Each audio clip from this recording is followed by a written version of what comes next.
আসন্ন পঞ্চায়েত নির্বাচনে ৫৭ যুবরাজনগর বিধানসভার ভারতীয় জনতা পার্টির পঞ্চায়েত সমিতির ১০ নং আসনের মনোনীত প্রার্থী অপর্ণা সিনহার নাম ঘোষিত হওয়ার পর ১৫ জুলাই সোমবার রাত আনুমানিক ১২টা নাগাদ ওনার বাড়িতে গিয়ে ওনাকে সংবর্ধিত করেন ভারতীয় জনতা পার্টির উক্ত এলাকার নেতৃত্বরা এবং ভারতীয় জনতা পার্টির সমর্থকরা।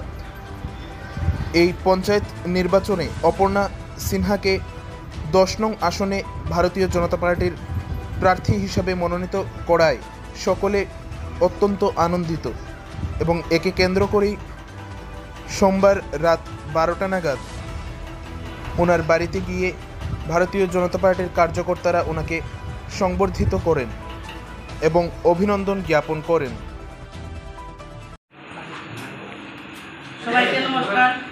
আমার নাম অপর্ণা সিনহা দেবনাথ।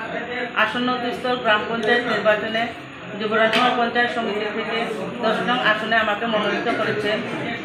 আমি আপামর জনসাধারণের কাছে একটাই প্রার্থনা করি, আমাকে যেন আশীর্বাদ করবেন এবং একটি পদ্মফুল উপহার দেবেন মোদিজি এবং মানিক শাহর হাতকে শক্ত করার জন্য।